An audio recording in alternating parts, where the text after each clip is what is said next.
दोस्तों, एक बार सोच के देखिए कि 100 साल के बाद आपके जो वंशज होंगे, उनका नाम क्या होगा? वो हिंदू होंगे या मुस्लिम होंगे? आपको एक मैं लिस्ट दिखाता हूं दोस्तों, ये देखिए। इसमें आप देखिएगा कि जो कंट्रीज के नाम आप पढ़ पा रहे हैं, Turkey, Albania, Bosnia, Kosovo, Azerbaijan, Uzbekistan, Tajikistan, Turkmenistan, Kazakhstan, Kazakhstan, Afghanistan, Pakistan, Bangladesh, Indonesia, Malaysia, Brunei, Iran, Egypt, Syria, Iraq, Lebanon. इन सब कंट्रीज में एक चीज कॉमन थी, वो ये थी कि जितनी कंट्रीज हैं सब नॉन मुस्लिम कंट्रीज थी। हल्के हल्के शनै शनै टेक ओवर होता गया और ये मुस्लिम कंट्री बनती गई। और इन सब कंट्रियों को अगर एक हिसाब में, एक रिकॉर्ड में देखा जाए तो ये देखा गया है कि अगर मुस्लिम्स की पॉपुलेशन 35% से ज्यादा हो जाती है एक कंट्री पे, तो उनका कंट्रोल हो जाता है। और ये नेचुरल भी है, क्योंकि अगर डेमोक्रेसी है तो ऑब्वियसली जो भी प्राइम मिनिस्टर होगा या प्रेसिडेंट होगा वो उस समुदाय से होगा, इज बट नेचुरल। और अगर बाय चांस डेमोक्रेसी नहीं है तो भी तलवार के दम पे 35% बहुत बड़ा नंबर है आप वहां पे कंट्रोल करने का। मैं एक वीडियो आपके पास लेके आया हूं, एक वीडियो देखिएगा। मैं उससे बहुत सहमत नहीं हूं, लेकिन हाँ कुछ चीजें हैं जिससे मैं सहमत हूं। सबसे पहले मैं बता दूं कि ये वीडियो मेरा नहीं है, ये मैंने एक्स से उठाया है। कुछ चीजें इसमें ठीक हैं, कुछ चीजें इसमें ठीक नहीं है। जैसे बोला क्या है कि हिंदुस्तान में जितने भी मुस्लिम्स हैं उनके 8-8, 9-9 बच्चे होते हैं। इस बात से मैं बिल्कुल एग्री नहीं करता हूं। हाँ, 20-30 साल पहले ये बात आप मान सकते हैं ऑन एन एवरेज, लेकिन आज के दिन में 2 से 3 बच्चे ही होते हैं। लेकिन हाँ, एक बात और है कि आपको एग्जैक्टली पता नहीं चल पाता है, क्योंकि उनके कुछ बच्चे ऐसे होते हैं जो वो शो ही नहीं करते हैं, डिक्लेयर नहीं करते हैं। इसलिए जितनी पॉपुलेशन आज मुस्लिम्स की दिखाई देती है, कहते हैं कि करीब 25 करोड़ है, वो एक्चुअली खुद जो उल्मा है वो कहते हैं 40 करोड़ है। मतलब आप समझ लीजिए कि करीब 80% ज्यादा जितना कि वो बोलते हैं। आप मुझे एक बात बताइए, भारतवर्ष में मुसलमानों की बर्थ रेट कितनी है? बताइए आप मेरे को, आपसे सवाल करता हूँ, अपना विचार दीजिए कितनी है। नहीं पता होगा, कारण है, मैं बताता हूँ कारण क्या है। कारण क्या है कि आने ही नहीं देते सामने। हम बताते हैं कितनी है, मुझे इनकी बर्थ रेट कितनी है। इनकी 8.2 बर्थ रेट है जी, मतलब। और हिंदुओं की बर्थ रेट कितनी है? 1.2। एक औसत मुसलमान, 35 साल का औसत मुसलमान भारतवर्ष में 8 बच्चे पैदा करता है। और उसके घर में ना, उसके अपने रोटी खाने के पैसे नहीं है, तो वो 8 बच्चे क्यों पैदा कर रहा है? प्रशासन को सवाल किससे पूछना चाहिए? उस आदमी से कि भाई तू 8 बच्चे पैदा क्यों कर रहा है। हम बताते हैं जवाब भी क्या है।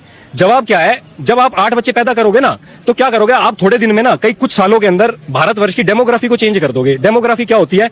जिस जगह पे जिसकी ज्यादा वोट होगी उसी का नेता चुना जाएगा। अब जब इनके 8 बच्चे होंगे तो वो 8 वोट बैंक हो गए, वोट बैंक हो गए। अब जितना ज्यादा वोट बैंक होगा उतने ज्यादा सीएम बनेंगे, उतने ज्यादा पार्षद बनेंगे, उतने ज्यादा एमएलए बनेंगे यार। फिर उसके बाद अब पीएम बना लोगे, पीएम बना लोगे, तो फिर जब पीएम बन जाएगा तो उसके बाद क्या होगा? मैं बताता हूं क्या होगा उसके बाद।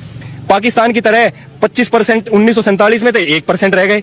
भारतवर्ष में पहले 95% थे, हम 80% पे आ गए। 50 साल बाद हम 50% हो जाएंगे। और ये तो जी आधिकारिक है, ये तो जो इतिहास पढ़ता है वो सब जानता है। जिस देश की आधिकारिक तौर पे जनसंख्या, मुसलमानों की जनसंख्या 35% से ऊपर हो गए ना, वो देश मात्र 20 साल के अंदर पूरा मुसलमान हो गया। आपको एग्जाम्पल चाहिए? मैं आपको एग्जाम्पल देता हूँ। ईरान का इतिहास पढ़िए। ईरान पर्शियन कंट्री था, वहां पारसी लोग रहा करते। कोई दिक्कत तो नहीं है ना? टाइम ले लूं थोड़ा सा। पर्शियन देश था, भाई भी सुन लेंगे, मैं इसलिए थोड़ा सा इसको बढ़ा रहा हूं क्योंकि जरूरी है जानकारी। ईरान पर्शिया देश था, पर्शिया बोला करते। वहां पर्शियन लोग रहा करते, जैसे हिंदू है ना यहाँ पे आज, वैसे वहां पर्शियन लोग रहा करते। ये वहां पे गए, इन्होंने क्या किया? 4 शादियां करी, 4 शादियों से 20 बच्चे पैदा करे। अब कुछ टाइम में जब एक समाज 20 बच्चे पैदा कर रहा है और एक समाज 2 बच्चे पैदा कर रहा है, तो किसकी जनसंख्या बढ़ेगी? जो 20 कर रहा है। तो इन्होंने 15 साल के अंदर ईरान की डेमोग्राफी चेंज कर दी। वहां जो पर्शियन पहले मेजोरिटी में थे, वो 15 साल के अंदर वहां माइनॉरिटी में आ गए। ठीक है, वो माइनॉरिटी में आए तो पूरा देश आज मुसलमानों का है। इराक में क्या हुआ था? 17 साल के अंदर इराक में कौन रहा करता है? ईरान में रहा करते ज़ोरोएस्ट्रियंस। ज़ोरोएस्ट्रियंस एक हिंदू की तरह एक पहले सिविलाइजेशन हुआ करती, मेसोपोटामिया बाबिलियन सिविलाइजेशन उसको बोला करते। इराक के अंदर और इजिप्ट के अंदर वही लोग रहा करते। ये वहां पे गए, इन्होंने वहां भी यही फॉर्मूला लगाया, 4 शादी, 50 बच्चे, और उसके बाद नेता अपना, उसके बाद देश अपना। अब इसी सीक्वेंस में इन्होंने ईरान को पहले फिर इराक को, फिर इजिप्ट को, फिर आप मिस्र का इतिहास पढ़िए, आप जॉर्डन का इतिहास पढ़िए, आप इंडोनेशिया का इतिहास पढ़िए, आप थाईलैंड का इतिहास पढ़िए, आप मलेशिया का इतिहास पढ़िए। आप कौन से 57 मुल्क बना लिए इन्होंने, जहां कि एक भी मुल्क में नहीं थे। प्रशासन को किससे सवाल करना चाहिए? भारत की सरकार को और वर्ल्ड की जो गवर्नमेंट है उसको किससे सवाल करना चाहिए कि भाई तुम किसको भगा भगा के अपनी कंट्री बनाए जा रहे हो? अब इनका एजेंडा भारत में चल रहा है। भारत में हिंदुओं को क्या दिखाया जाता है? उस पे रेलवे स्टेशन पे लिखा रहेगा बड़ा बड़ा पैम्पलेट, हम दो हमारे दो। हिंदुओं ने 2 बच्चे पैदा शुरू कर दिए। आप मुझे एक बात बताओ, 70 साल से जो सरकार भारत की राजनीति में थी, अगर उसको पॉपुलेशन की इतनी चिंता थी तो उन्होंने फिर कानून क्यों नहीं बनाया? कानून क्यों नहीं बनाया? आपने पैम्पलेट लगा दिए, हम दो हमारे दो। क्यों? क्योंकि उन्हें पता है, क्योंकि नहीं, उन्हें पता है कि हिंदू मान जाएगा। पागल है, मीडिया में रहता है, टीवी देखता रहता है सारे दिन, चद्दर ओढ़ के एसी चला के, और लड़ता है नहीं, सो जाता है। अब सुनो अब क्या कानून बनानी? तो कानून बनानी तो भारत की स्थिति क्या हुई? भारत में सन 47 में जनसंख्या कितनी थी? 1947 में जनसंख्या कितनी थी? 34 करोड़ जनसंख्या थी। भारत में 2 करोड़ मुसलमान थे, 32 करोड़ थे बाकी सब हिंदू, पारसी, सिख, ईसाई सारे थे। आज 70 साल के बाद क्या हुआ? हम दो हमारे दो करने से क्या हुआ वो बता रहा हूं। भारत में जनसंख्या हुई 96 करोड़। हिंदुओं की जनसंख्या कितनी हुई? 96 करोड़। हिंदू 32 से 96 करोड़ हुआ, मतलब कितना गुना बढ़ा? 3 गुना। मुसलमान कितने थे? 2 करोड़। मुसलमान आज बचे कितने? मेरे ख्याल से ये बात देखनी पड़ेगी। वो कह रहे हैं कि जब पार्टीशन हुआ तो इंडिया में जनसंख्या 2 करोड़ थी मुस्लिम्स की। मेरे ख्याल से ये इन्फॉर्मेशन गलत है। उस समय जो पॉपुलेशन थी वो 4 करोड़ थी मुसलमानों की। दोस्तों, आप सही कीजिएगा अगर आपको लगता है कि मेरी जानकारी गलत है या इसमें कुछ अमेंडमेंट की जरूरत है।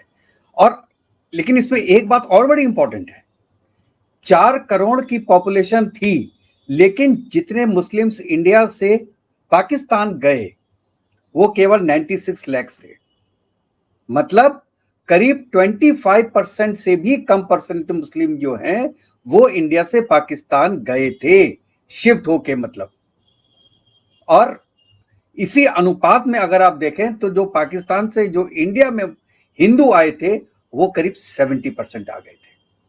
तो कहां 25% और कहां 75%? क्यों? क्योंकि मुस्लिम्स को यह विश्वास था कि इंडिया में वो रहेंगे तो उनका कोई बाल बाका करने वाला नहीं है। हिंदू कौम ऐसी नहीं है जो कि तलवार के बल पे आपको देश से बाहर निकाले। पार्टीशन के वक्त में हाँ हुआ था, दोनों तरफ से लोगों की जान गई थी, लेकिन कुछ इंडिया में कुछ एरिया में ही गई थी। अगर पूरे हिंदुस्तान में होती तो शायद आज मुसलमान बसते ही नहीं हिंदुस्तान का। ये कुछ बंगाल में और कुछ इलाके पंजाब में वहीं पे सीमित हो गया था, और कुछ दिल्ली का एरिया भी था। इसके अलावा ये जो आपस में मार काट थी ये बढ़ी नहीं थी। Got my point? साउथ में तो था ही नहीं बिल्कुल भी। तो और मैं बार बार इसको बोलता हूं कि साहब, अगर धर्म के नाम पे पार्टीशन हुआ है तो पार्टीशन पूरा होना चाहिए था। Let it be very clear. Muslim मेरे भाई हैं, मेरे बहुत से फ्रेंड्स हैं जो मुस्लिम हैं, लेकिन अगर आप वही सूरा 28 को, अगर आप आयत 28 को आप पढ़ने की कोशिश करेंगे तो क्या बोलता है वो कि आप किसी नॉन मुस्लिम से दोस्ती भी नहीं कर सकते हैं। उससे बड़ी बात दोस्ती नहीं कर सकते हैं क्योंकि आप काफिर हो जाएंगे। और दूसरी बात यह है कि आप उनके अंडर में नहीं रह सकते, आपको उनको अपने अंडर में रखना पड़ेगा। इसका मतलब है कि जिस कंपनी में अगर बॉस हिंदू है और मुस्लिम उसके अंडर में काम कर रहा है तो वो ये कोशिश करेगा कि यार मैं बॉस बन जाऊं, क्योंकि और गवर्न, जैसे कोई कंट्री में रहते हैं जहां मुस्लिम रह रहे हैं तो वो चाहते हैं कि यार हम इस कंट्री को गवर्न हम करें। हम गवर्न क्यों करें? क्योंकि ये बोला गया है हमसे कि आप गवर्न हो नहीं सकते, आप गवर्न कर सकते हैं। तो देखिए, ये कुछ चीजें ऐसी हैं जो कि अगर किसी बच्चे के मन में कूट कूट के भरी होंगी तो उसका इल इफेक्ट आएगा ही। वो अपने को दूसरों से ऊंचा समझेगा ही। उनकी जगह हम होते तो हम भी यही सोचते। अगर 2 साल के बच्चे को आप ऐसे ज्ञान देंगे कि देखो ये हिंदू जा रहा है, ये काफिर है, इसको काट दो, इसको मार दो, इसको जला दो, इसको भून दो, अगर ऐसी ऐसी बातें आपको सिखाई जाएंगी बचपन में, कुछ लोगों को, सबकी बात नहीं कर रहा, तो आपके मन में तो आएगा ना। चंचल मन होता है बचपने में, और जो चीज एक इंसान बचपने में सीखता है, लड़कपन में सीखता है ना, वो भूलता नहीं है, फिर वो लाइफ लॉन्ग याद रहती है उसको। आप ही बताओ दोस्तों, जैसे मैं एक इंजीनियर हूं तो आपको इंजीनियरिंग की बहुत चीजें अब याद नहीं है, लेकिन आपको बचपने की बहुत चीजें याद रहती हैं। जो कि शायद उसके 20 साल पहले की बातें हैं। छोटी छोटी बातें आपको याद रहती है क्योंकि वो बचपना होता है, और वही एग्जैक्टली बातें आप अगर बड़े होके करते हैं तो आप भूलते चले जाते हैं उसको। तो ये होता है किसी के माइंडसेट को चेंज करना। अब ये माइंडसेट हो चुका है, इसमें ना हम कुछ कर सकते हैं ना आप कुछ कर सकते हैं। इसलिए किसी हद तक जो ये साहब बोल रहे हैं, इनके बात में सच्चाई तो है, क्योंकि जहां भी 37%, ये 35% बोल रहे हैं, लेकिन एग्जैक्टली जो कैलकुलेशन है पिछले 30 कंट्रीज का और पिछले 100 साल का डाटा निकाल के जब इन्होंने कैलकुलेट किया उसको, तो एग्जैक्टली ये पता चला कि 37% जिस कंट्री में मुस्लिम की पॉपुलेशन हो जाती है वहां पे अल्टीमेटली गवर्नमेंट चेंज होती है। आज आप देखिए कि इतनी कंट्रीज का मैंने नाम लिया, उसके बाद जो नेक्स्ट 50 ईयर्स है, आप देखिएगा पूरा यूरोप ही तो बाकी है वर्ल्ड में। बाकी क्या है? यूरोप, अमेरिका और इंडिया, इसके सिवा चाइना तो मुंह लगाता नहीं, तो चाइना को तो वो बच गया, उसको कोई कुछ नहीं कर सकता। या तो इंडिया में भी कम्युनिस्ट पार्टी आए, कम्युनिस्ट पार्टी टाइप की गवर्नमेंट, ठीक है, वन मैन आर्मी टाइप की, उस वैसी गवर्नमेंट आए तो बच सकता है। लेकिन अगर डेमोक्रेसी में आप रह रहे हैं, अगर आप डेमोक्रेसी में रह रहे हैं तो वन डे और another you have to lose the government. और जैसे ये कह रहे हैं 2029 के इलेक्शन में शायद ये ना हो पाए, लेकिन हाँ, उससे जो नेक्स्ट इलेक्शन होगा उसमें बहुत आइडिया ऐसा होगा कि आपको एग्जैक्टली पता चलेगा कि डेमोग्राफी इंडिया की किस तरफ जा रही है, पॉपुलेशन किस तरफ जा रही है। इसीलिए जो गवर्नमेंट ने SIR करवा रहे हैं बहुत इंपॉर्टेंट है, डिमिलिटेशन जो करा रहे हैं बहुत इंपॉर्टेंट है। अगर 6 करोड़ बांग्लादेश से लोग इंडिया में घुस जाएंगे तो साहब बताओ, और अगर सबके आधार कार्ड बन जाते हैं, सबके पैन कार्ड बन जाते हैं, सब जॉब करने लगते हैं, सबका वोटर ID बन जाता है, तो क्या होगा? 6 करोड़, चौंकिए मत ये फिगर सुन के, 6 करोड़ बांग्लादेशी हैं हिंदुस्तान में। अरे मैं कहता हूं 50 लाख तो नोएडा में होंगे, हमारे घर में जितने काम करने वाली हैं सब बांग्लादेशी हैं। इवन बॉम्बे में जितने घर में काम करने वाली हैं सब बांग्लादेशी हैं। जितने रिक्शे चालक आपको मिलेंगे आपका बॉम्बे में, वो या तो बिहार के होंगे या बांग्लादेश के होंगे।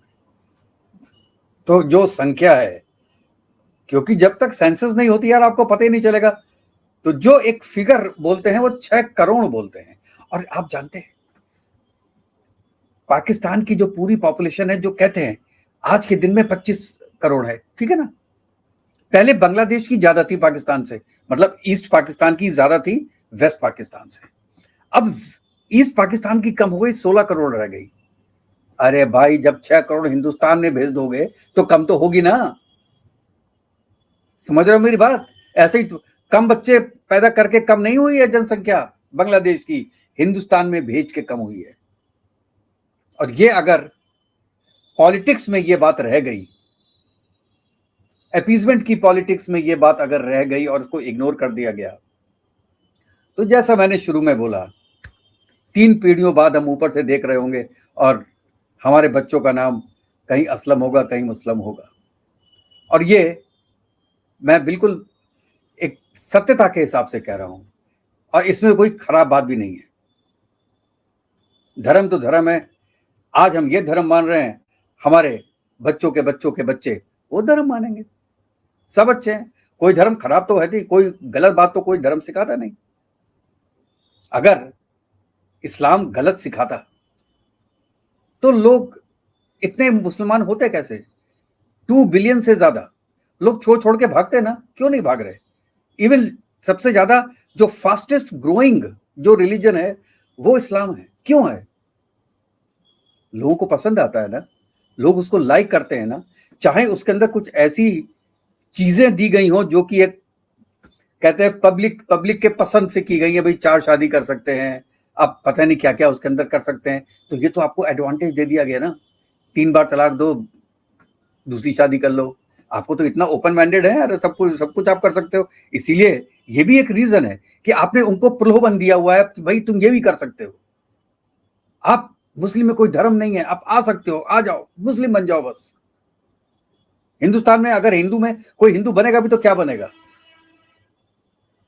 क्या बनेगा? ठाकुर बनेगा, पंडित बनेगा, वैश्य बनेगा, शूद्र बनेगा क्या? और उसमें भी कितनी कितनी कास्टें हैं, हजारों कास्ट, उसमें क्या बनेगा? तो कई चीज आप देखिएगा इस्लाम में अच्छी भी है, कट्टर हैं अपने लिए, अपने धर्म को मनाना चाहते हैं, मनवाना जानते हैं। ये होना चाहिए, जो हमारे में नहीं है। हम अपनी गलती को दूसरों पे टाल रहे हैं कि वो आके हम पे राज कर रहे हैं, वो आके अपना नंबर बढ़ा रहे हैं। तुम बढ़ाओ, अगर तुम्हारे में इतनी हिम्मत हो तो तुम भी हाथ में तलवार लो ना। नहीं ले सकते, क्योंकि तुम्हारे संस्कार ऐसे नहीं है, तुमको बचपन से सिखाया नहीं गया है। चलिए, ये बात तो बहुत आगे जाएगी, ये देखते हैं भाई साहब ने थोड़ा सा और है इनका वीडियो, क्या बोलते हैं आगे। 135 करोड़ जनसंख्या है भारत की, कितने हो गए? 135 करोड़ प्लस 4 करोड़ 39 करोड़। सरकारी आंकड़ों में 25 करोड़ है, लेकिन ये तो हम जो आंकड़े लगा रहे हैं, अपना एनालिसिस कर रहे हैं, वहां तो 40 करोड़ हो गए। अब आप मुझे बताइए, मोदी जी को कितनी वोट मिली थी हिंदुओं की इलेक्शन जीतने के लिए? 37%, 37% पे प्राइम मिनिस्टर बन सकता है। इनको कितने दिन लगेंगे प्रधानमंत्री चुनने में? एनालिसिस है, मैथमेटिकल कैलकुलेशन करो आप, सरकार के आंकड़े और मीडिया के आंकड़े मत करो। 2029 में भारत का प्रधानमंत्री मुसलमान बनेगा, क्योंकि कोई भी, भारत क्या कोई भी शक्ति नहीं रोक सकती इसको, क्योंकि जनसंख्या ही नहीं है। जिसकी जनसंख्या उसका नेता किससे बनता है? नेता चुनाव जब होते हैं तो वोट ये नहीं देखता कि डॉक्टर है या इंजीनियर है या कौन है, वोट एक ही होती है, चाहे वो पंचर लगा रहा है, चाहे वो चिकन बना रहा है, कोई भी कुछ भी कर रहा हो, वोट बैंक का कैलकुलेशन है। तो जी टोटल कैलकुलेशन है। तो प्रशासन को किससे सवाल करना चाहिए? प्रशासन को कानून बनाना चाहिए। कानून क्या बनाना चाहिए कि भाई भारत वर्ष में जो भी लोग रह रहे हैं, चाहे वो हिंदू हो, ईसाई हो, सिख हो, सब एक शादी करेंगे और 2 बच्चे पैदा करेंगे। क्यों? क्योंकि देश की डेवलपमेंट का, तरक्की के ऊपर सवाल है। प्रशासन को इनसे सवाल करना चाहिए ना, या इन भाइयों से सवाल करना चाहिए, इनके तो एक बच्चे हैं, ये तो नौकरी छोड़ के आ रहे हैं अपनी। टैक्स के पैसे कौन दे रहा है? ये टैक्स देते हैं, इनको तो सरकार सब्सिडी देती है। 20 बच्चे जिसके घर में होंगे वो कहां से टैक्स दे देगा सरकार को? सरकार का टैक्स कौन देता है? खांडसा गांव के बच्चे क्या करते हैं? काम करते हैं, मेहनत करते हैं, ट्रांसपोर्ट का काम करते हैं, कोई नौकरी करता है। डंडे कौन खाता है? खांडसा गांव के बच्चे। चौकी में कौन पड़ा है? खांडसा गांव के बच्चे। और नमाज कौन पढ़ के गया है? मुसलमान। और देश की दुर्गति कौन कर रहा है? मुसलमान। कैसे कर रहा है? खुद के खाने के पैसे नहीं है, रोटी नहीं है, नहीं 20 बच्चे पैदा कर रहा है, क्योंकि भारत देश पे कब्जा करना है। हमें स्पष्ट, हमारे साथ बात करनी है किसी को तो सिविलाइज तरीके से, सभ्य तरीके से साथ बैठ के बात करे। ये नहीं तलवार काट देंगे, ये कर देंगे, वो कर देंगे, ये इससे कोई बात नहीं होती। आप तर्कों पे बात करो, हम बैठे हैं, तैयार हैं तर्कों पे बात करने के लिए। आप करो। वसीम रिजवी साहब है, आप मुझे बताइए, वसीम रिजवी साहब मुसलमान है ना? हम तो नहीं कहते बुरा है, हम तो सारे भाई खड़े हैं, हम तो वसीम रिजवी के साथ है। कुरान के अंदर से 26 आयतें हटा दो, वसीम रिजवी मुसलमान है खुद। उससे अच्छा वो तो शिया वक्फ बोर्ड का चेयरमैन है, उससे अच्छा इस्लाम का अध्ययन किसने किया होगा? आपने भी नहीं किया होगा इन भाई। दोस्तों देखिए, बात अक्खड़पने से कर रहा है ये आदमी, लेकिन कुछ बातों में सच्चाई भी है, और ये सच्चाई हम जितनी जल्दी समझ जाएं उतना अच्छा है। और मैं तो अपने मुसलमान भाइयों से ये रिक्वेस्ट करना चाहता हूं कि भाई साहब, 57 कंट्रीज हैं आपकी, एक कंट्री तो ऐसा रहने दो जो कि हिंदू कंट्री हो। हिंदुस्तान नाम है, भारत नाम है, एक कंट्री तो रहने दो। और अगर जो ये बोल रहे हैं 2029 में ना हो, लेकिन उससे नेक्स्ट इलेक्शन में the picture will be much clearer. अगर अगर अगर ये आपका SIR नहीं होता है तो, CAA नहीं आता है तो, ये डायरेक्ट इफेक्ट होगा कि कोई भी गैर हिंदुस्तानी सिटीजन वोट ना दे पाए इंडिया में। अगर ऐसा नहीं होता है तो वो दिन दूर नहीं है जो ये बच्चा बोल रहा है। आप अपनी राय दोस्तों जरूर रखिएगा इसके अंदर। और लास्ट में मैं एक बात बोलूंगा, आप कितनी भी कोशिश कर लो, एड़ी चोटी का जोर लगा लो, आप अगर आज के वक्त में सपोज कीजिए 30 साल बाद ये होना है, तो आप 30 का 50 साल कर सकते हैं, आप उसको एलिमिनेट नहीं कर सकते। ये चीज होके रहेगी। मुगल शासन तो नहीं आएगा, लेकिन हाँ, मुगलिया शासन जरूर आएगा 100 साल के बाद हिंदुस्तान में। हम और आप शायद देखने के लिए ना रहें, लेकिन ऐसा ऑन कार्ड्स लिखा हुआ लगता है। प्रलय नहीं हुई तो, या कोई एक बहुत बड़ा चमत्कार नहीं हुआ तो, ऐसा होना लगभग निश्चित है। आप अपनी राय दोस्तों जरूर बताइएगा। तो नेक्स्ट वीडियो में मिलते हैं, तब तक के लिए जय हिंद, जय भारत, वंदे मातरम। खुश रहिएगा, स्वस्थ रहिएगा दोस्तों।